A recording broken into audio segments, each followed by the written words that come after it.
everybody, it's James. This is All Your Family Reviews channel. This is your weekly comic book pickups video. Today is Wednesday, October 17th, 2018. Every week I pick up my boys some comics, at least one each, and at least one for Gracie because she loves looking at the pictures. I get all my comics from Queen City Comics in Fairfield, Ohio, zip code 45014. If you're in the area, buy your comics there because they're cool guys, and I help out there. So, helping them out helps me out, right? Okay, let's jump in. First of all, let's get the True Believers first. True Believers is right in the midst of doing What If reprints, which is really awesome for us. All three of us really like these What If stories. These are really, really fun books that you don't have to know a ton of continuity. You don't feel like you're right in the middle of a story. It's just a one-shot deal where it's like, what if this happened? And they're reprints for only $1. You can't go wrong. I actually had this issue as a kid. This reprints What If number 36, and it's the story of what if the Fantastic Four had not got their powers. It's written and drawn by John Byrne, so you've got some really classic Fantastic Four action going on, just minus the powers. So it's basically their first story where they're going to battle the Mole Man, but they're going to have to do it without any powers. But the Fantastic Four, it isn't the powers that make them fantastic. It's them. They're fantastic. All right. Next up. True Believers number 1. What if the alien costume had possessed Spider-Man? This one seems interesting. I haven't read this one before. And this is a reprint of What If number 4. Must be a later series. It's got some early art from Mark Bagley, written by Danny Fingeroth, and it's the story of basically the evil Venom symbiote taking over Spider-Man.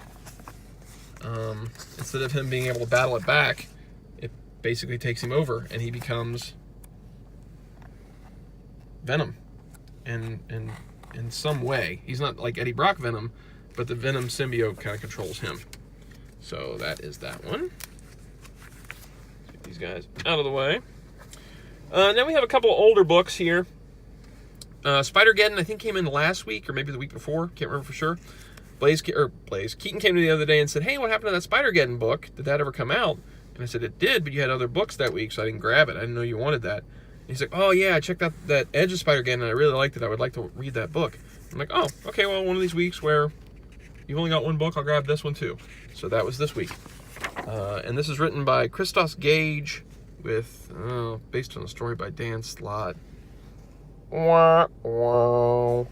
Oh, well, he'll still probably dig it. Jorge Molina doing the pencils. And this is kind of like the Spider-Verse type stuff where there's a bunch of different Spider-Mans from different dimensions that come together to do something. And I don't know what that something is because I haven't read the book. But the art's pretty. So you're getting like... I thought there was a page that I saw when I flipped through this that showed... Yeah, there we go. Spider UK, Octavia Otto, Spider-Woman, Spider-Gwen, Spider-Man Noir, Spider-Ham, Spider-Punk. And I guess the PS4 Spider-Man shows up at some point, probably, since he's in that Edge of Spider-Geddon. But who knows? There's that one. Then there's this X-Men Black from 2 weeks ago.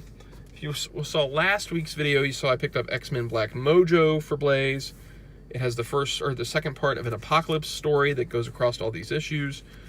X-Men Black, when I looked at the shelf, it was already sold out. But then as we opened the boxes, there was this reorder / damage replacement. And I was like, oh, I'm going to grab that. So I grabbed that for Blaze. This one's written by Chris Claremont. And Chris Claremont, as everybody knows, wrote some of the best X-Men stories of all time. So this might actually be kind of fun. I kind of flipped through it. It's really tough with this stupid thing in the middle of it. And it looks like Magneto. Maybe... I can't even flip through the book. This is so frustrating. What is this stupid thing in the middle? Ugh. So, you're going to get only, like, some of the book to look at because I can't flip around that stupid panel thing. So, it's basically, there's a story on each of the villains. So, there's this one that was 2 weeks ago, Mojo last week, and then Mystique this week. And each one has a piece of an Apocalypse backup story. So, I grabbed him that.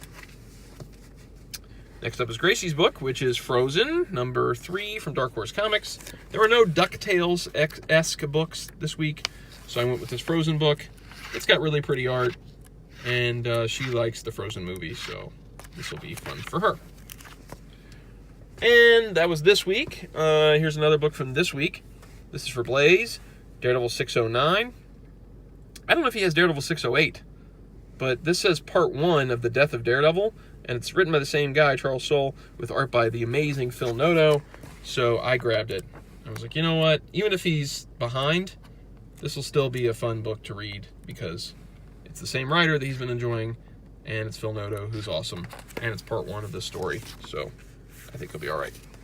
My camera keeps doing this weird focus on things stuff on my phone, so I'm sorry if some of this is blurry. I don't know why it's doing it, but hopefully it turns out okay. This is for Keaton, Venom Marvel Annual #1, featuring stories from Donny Cates, who writes Venom, David Michelin, however you want to say it, who helped create Venom, Ron Lim, who's an awesome artist, and James Stokoe, who I don't know, and a host of symbiotic storytellers. So this story, as I flipped through this earlier, it appears to be like almost like an Almost Got Him Batman thing, where there's a bunch of people at a bar or at some place, a bunch of villain guys, and they're telling stories about Venom, maybe? There's Black Cat and Venom, and then there's a story of Wolverine and Venom, and then there's a story of Juggernaut and Venom. And I'm not going to show you too much because the stories are so short that I'm afraid of showing spoilers. This looks like a lot of fun. I think that Keaton's really going to enjoy this book, especially having Juggernaut, Wolverine, and Black Cat in it with you. And last but not least is my favorite comic series going, and that's Ghostbusters Crossing Over, #7 from IDW. Written by Eric Burnham and Danny Schoening. Danny Schoening doing the art, Eric Burnham doing the writing, rather. And this series crosses over all the different incarnations of Ghostbusters, basically. We've got the Prime Universe, which is the movie guys, and the ones introduced in the comic. Then we've got the Answer the Call ones. We've got the real Ghostbusters. We've got Extreme Ghostbusters. We've got Sanctum of Slime Ghostbusters. There's a bunch of different Ghostbuster teams in here, and they're all being brought together for this event. And I love the fact that Danny Schoening mixes art styles in here so incredibly well, and each one is so well done. So you've got the Extreme Ghostbusters look, you've got the Prime Universe look, which is like the Danny Schoening style. We've got the Answer the Call look, which is a slightly different style. We've got the Sanctum of Slime look, which is a different style. It's really incredible that one artist is doing all these different styles inside one book. I'm not going to show you all of it because I don't want to spoil anything. But even if I didn't love Ghostbusters, this would still be such an amazingly fun read. Ghostbusters is awesome. Really great book. All right, so that is it for this week. A lot of books. We're going to have some toy reviews coming up soon. Diamond Select sent me a bunch of Marvel Selects for review, which was really awesome of them. So it's either going to be one of those next, it's a bunch of Marvel Select X-Men stuff, or it'll be, I went ahead and bit the bullet and bought a Sideshow 12-inch Beetlejuice figure, because I'm in like kind of a Beetlejuice kick. So it's going to be either that or that, I don't know yet. So we'll see. We'll keep doing these every week though.